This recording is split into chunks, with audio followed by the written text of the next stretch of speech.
Hi friends, எல்லோரும் எப்படி இருக்கீங்க? நல்லா இருக்கேன்னு நினைக்கிறேன்.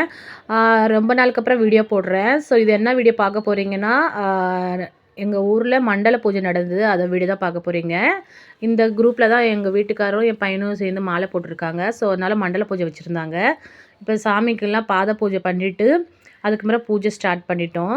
பூஜை இந்த தடவை ரொம்ப நல்லா முடிஞ்சது. மண்டல பூஜை நல்லா இருந்தது. அதுக்கப்புறம் எல்லாருக்கும் பாத பூஜைலாம் பண்ணிவிட்டு எல்லாம் பஜனை ஸ்டார்ட் பண்ணிட்டாங்க.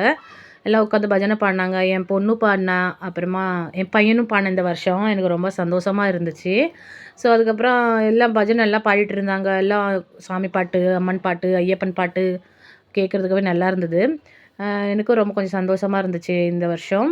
அதுக்கப்புறமா சூப்பராக அலங்காரம் பண்ணியிருந்தாங்க. பாருங்கள், உங்களுக்கு தெரியும் இந்த வீடியோலேயே. அதுக்கப்புறமா எல்லாம் பாட்டு பஜனை முடிஞ்சாலும் லாஸ்ட்டில் கருப்பண்ணசாமி பாட்டு பண்ணாங்க. நிறைய பேருக்கு சாமிலாம் வந்தது. எனக்கும் இந்த கருப்பண்ணசாமி பாட்டு கேட்டாலும் எனக்கும் உடம்புல புல்லரிச்சிரும். எப்படியோ கண்ட்ரோல் பண்ணிட்டேன். இதுக்கப்புறமா படி பூஜை பண்ணாங்க. படி பூஜை பண்ணிவிட்டு அதுக்கப்புறமா படி பூஜைலாம் பண்ணிவிட்டு எல்லாம் முடிஞ்சதுக்கப்புறம் எங்கள் இதில் ஓம் மாதிரி ஒரு இது பண்ணுவாங்க, சூடெல்லாம் வச்சு. அதுவும் சூப்பராக இருக்கும், நல்லாயிருக்கும். யார் யார் பூஜையில் இப்படி மண்டல பூஜையில் பண்ணுவாங்கன்னு சொல்லுங்கள். அதுக்கப்புறம் எல்லாம் பூஜை மண்டல பூஜை முடிஞ்சப்புறம் நல்ல பூஜை எல்லாம் முடிஞ்சப்புறம் அதுக்கப்புறமா அன்னதானம் ஸ்டார்ட் பண்ணிட்டாங்க. ஃபஸ்ட்டு சாமிக்கெல்லாம் போட்டுட்டு சாமிக்கெல்லாம் எல்லாம் பரிமாறிட்டு அதுக்கப்புறம் நாங்களும் சாப்பிட்டோம்.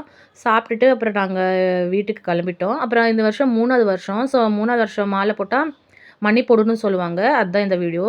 பாய்.